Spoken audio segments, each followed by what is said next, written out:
The coronavirus pandemic has meant no sports, and that's resulted in a big loss of ad revenue, but some of that money may now be moving into esports in gaming. Join us now, Tom Rogers, Executive Chairman of Engine Media, also the first president of NBC Cable, the former CEO of TiVo, and a CNBC contributor, and really one of the founders of CNBC. You're a visionary, Tom. I can't believe esports is your latest vision. Let's get to that in a second. But your first vision was there was a market for business news. Are you sure? No, it's been we've been very. I don't know, Joe.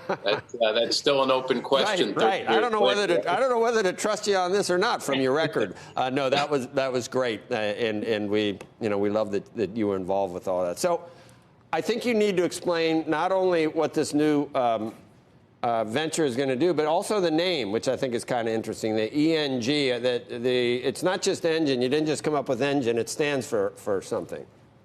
It does, just like CNBC stood for something, which is a great trivia question. But starting with engine, E for esports, N for news streaming, and G for gaming. And what that signifies is this is a company that is about creating new sources of revenue for sports and news programming. And CNBC being a news channel, this should be close to your heart. As entertainment programming goes to the streaming world, Netflix, Hulu, et cetera, sports and news programming are particularly vulnerable to cord cutting and the massive diminution of revenues to sports and news that flow from that. And so we've created a company that is about creating new sources of revenue for those forms of programming. Actually, UMG TV on Apple, how do you describe it? It's a sports center for gaming sports? Well, our esports interests are very wide.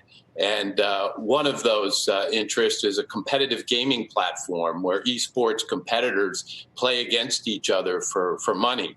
And UMG TV was just launched, a linear streaming channel, again, bringing in the news component of this, kind of a sports center, sports news element for esports that has all kinds of news and information related to that industry. And it's one way that we are taking what we have and bringing it into the streaming world.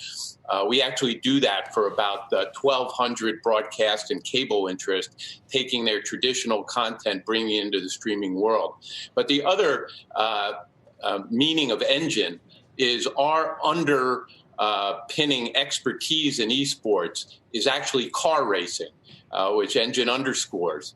And our virtual car racing has been on ESPN in the afternoon since the pandemic began and has turned into a great substitute for their lack of sports programming. We're taking that success that we've had on ESPN and Memorial Day weekend, where traditionally for car racing fans, there is the Indy 500. We're going to have a virtual Indy Speedway race, a virtual version of the actual Indianapolis Speedway, with 6 former Indy 500 champions and some Formula One champions as well, and have a great Memorial Day race in the absence of everybody's favorite Memorial Day car race. Was this in the works, all these ideas and moves, Tom, before the pandemic? Because obviously it makes a lot of sense now, and if we never get, or it takes a long time to get back to normal, it'd be nice to have some sports entertainment to be able to to ingest, because we have nothing right now. But even when we come out of this is going to be just as viable. It seems even more attractive now. Well, it's introduced some traditional sports audience to esports, which certainly I think will have lasting effects. But we may not come out of this for a while. There's a lot of talk of there not being a college football season this year. And one of the things we've found is we have had all kinds of collegiate clash competitions around Overwatch and Rocket League, some well-known games that esports fans really go for. And that has led us to announce that we're going to create an esports gaming conferences for colleges. We've had hundreds of colleges express interest, and whether there's a football season or not, but particularly if there's not, we think getting collegiate competitions going of that sort in an organized conference form will be a real boon to the industry and a further way to introduce traditional viewers to that kind of competition.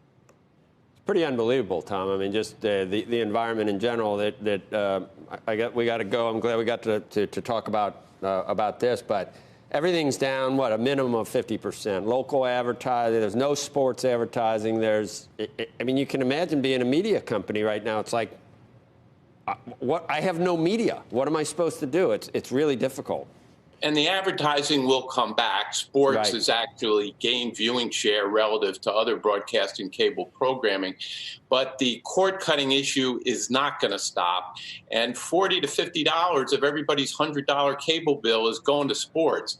And as that diminishes, the whole fundamental revenue stream for traditional media companies being able to bid on sports, which are going to escalate. It's surmised that the NFL on renewal will get a 75% increase in their rights. With increasing rights and diminishing revenue from cord cutting, the traditional media companies have to find new sources of revenue in order to support what they do.